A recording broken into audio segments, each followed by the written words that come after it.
Chapter 66, The Celebration. Dawn turned to day. Day turned to dusk. And just as Roz had asked, animals were gathering again in the great meadow. Word had spread across the island that the robot was throwing a party, and everyone wanted to see what the fuss was about. The fuss seemed to be about a giant stack of wood. Roz had spent the day collecting logs and branches and stacking them in a perfect, massive tower. The animals crowded around it, trying to imagine its purpose. And then they saw a golden light flickering in the distance. Roz emerged from the dark forest. In her hand was a flaming stick, which she held up like a torch. She was camouflaged in thick mud and clusters of wildflowers. But her camouflage wasn't for hiding. It was her party dress. The animals watched as the robot glided across the meadow, surrounded by a warm glow. "Thank you all for being here," she said as she joined the crowd. "1 year ago, I awoke on the shore of this island. I was just a machine. I functioned.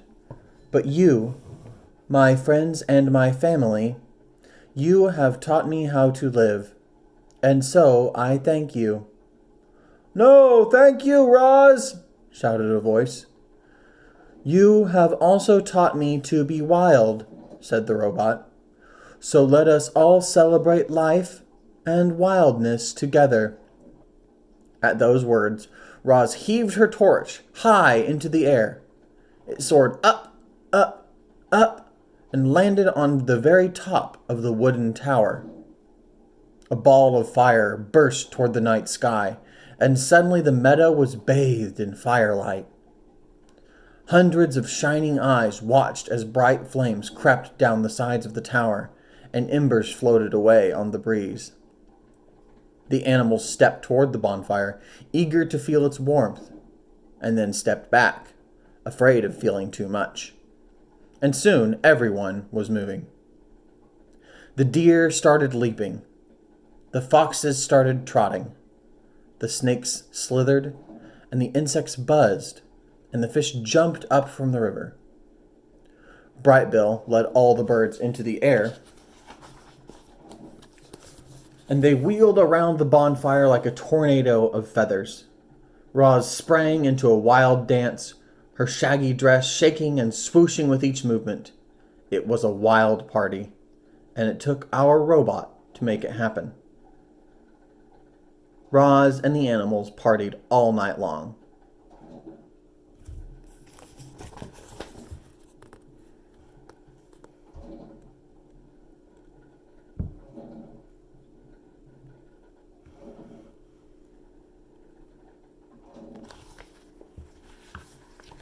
They were so busy singing and dancing and laughing that they didn't see the cargo ship as it sliced past the island.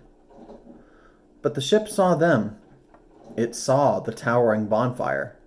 It saw the robot. And then it quietly continued through the darkness.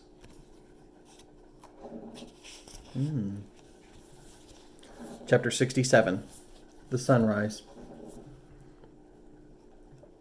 By dawn, the bonfire had dwindled to a smoldering hill of ash.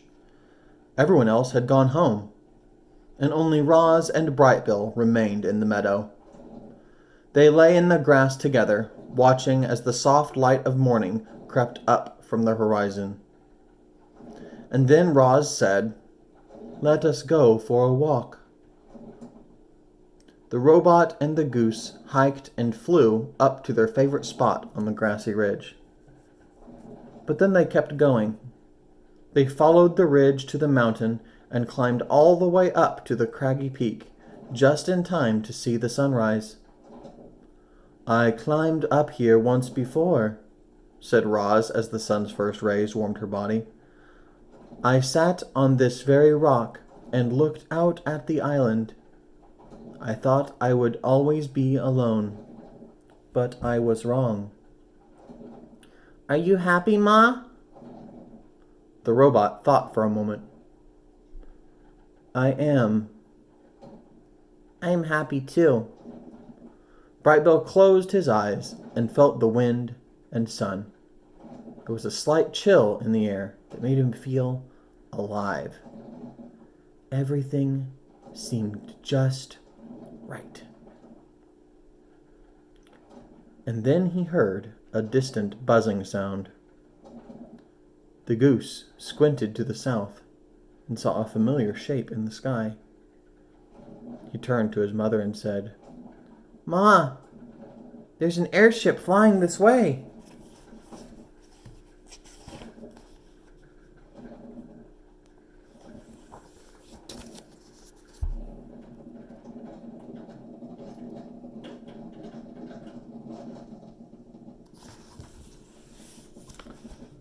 Chapter 68. The Recos. The airship approached from the south, like some giant migratory bird. The ship was a sleek white triangle with a single dark window facing forward. 3 identical robots stared out the window. The robots resembled Roz, but they were bigger and bulkier and shinier. The word Reco, R-E-C-O, was lightly etched onto each of their torsos, followed by their individual unit number. They were Reco 1, Reco 2, and Reco 3. The Recos flew in a low circle around the island. They saw a smoking hill of ash. They saw mysterious wooden domes. They saw 4 dead robots scattered across the shore. The airship hovered above the robot gravesite for a moment. Then it floated up over the island and lowered itself onto a small meadow at the foot of the mountain. The engines blasted air toward the ground, bending trees and tearing grass. Then the landing gear sank into the soil. The engines powered down, and all was quiet. A door hummed open, and out stepped the Recos.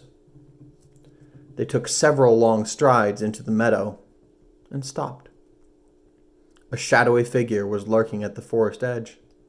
The Recos turned and faced it. They stood flush together like a sparkling wall, and then the shadowy figure began to move. Out from the trees walked some sort of 2-legged creature. It was dusty and dirty. Butterflies flitted around the flowers that sprouted from its body. One of its feet was made of wood.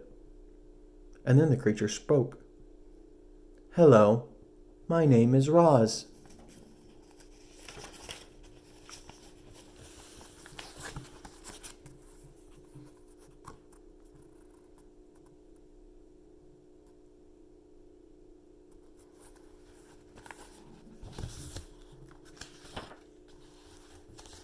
Chapter 69. The Defective Robot. "Hello, Rosum Unit 7134. We are the Recos. We are here to retrieve all Rosum units." The cold, flat voice came from Reco 1. He and his partners stood absolutely still and kept their glowing eyes locked on their target. "There are 4 others," said Roz, "but they are dead." "We have already located the remains of the other units," said Reco 1. "We will collect them later. Now come with us."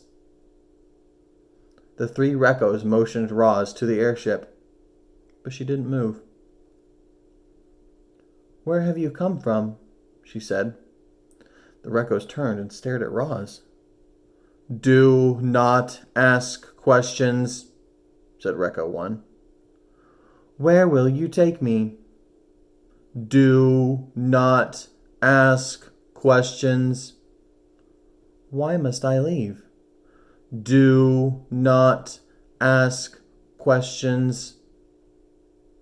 "I will not go anywhere until I get some answers." There was a brief silence as Reco 1 computed his next move, and then he began to speak. "1 year ago, A cargo ship carrying 500 Rosm units was sunk by a hurricane. 495 units have been retrieved from the ocean floor. We have come here in search of the last 5, and we have located them. Rosm Unit 7134, you are the property of Tech Lab Industries. We will return you to the factory, where the makers will refurbish you and sell you to a work site. You will then live on that work site indefinitely. Now come with us. But I live here, said Roz. That is incorrect. Rosm Unit 7134. Any further resistance will be proof of defectiveness, and we will deactivate you. But Roz had more questions. Who are the makers? What is my purpose? Why can I not ask questions? This unit is defective, said Recco 1 to his partners. Commence deactivation. In perfect unison, the Reccos stepped toward Roz.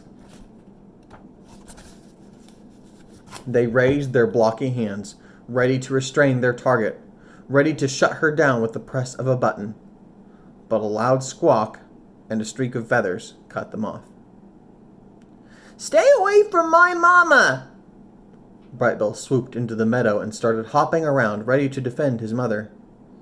The Reccos stopped and looked down at the goose. Of course, they didn't understand his words. They only heard meaningless squawks. And then they heard their target squawking back to him. Brightbill, get out of here, said Roz, in the language of the animals. These robots are dangerous. What do they want? They want to take me away.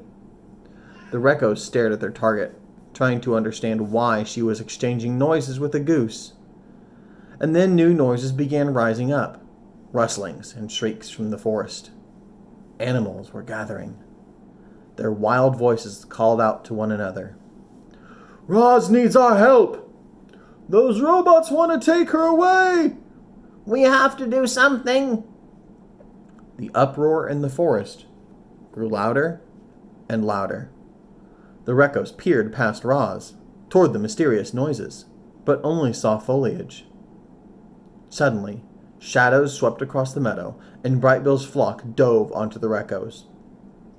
The geese furiously flapped and pecked and wrapped their wings around the robot faces, and clinging to the Reccos like feathery masks, distracting them and blinding them. Brightbill turned to his mother. Run!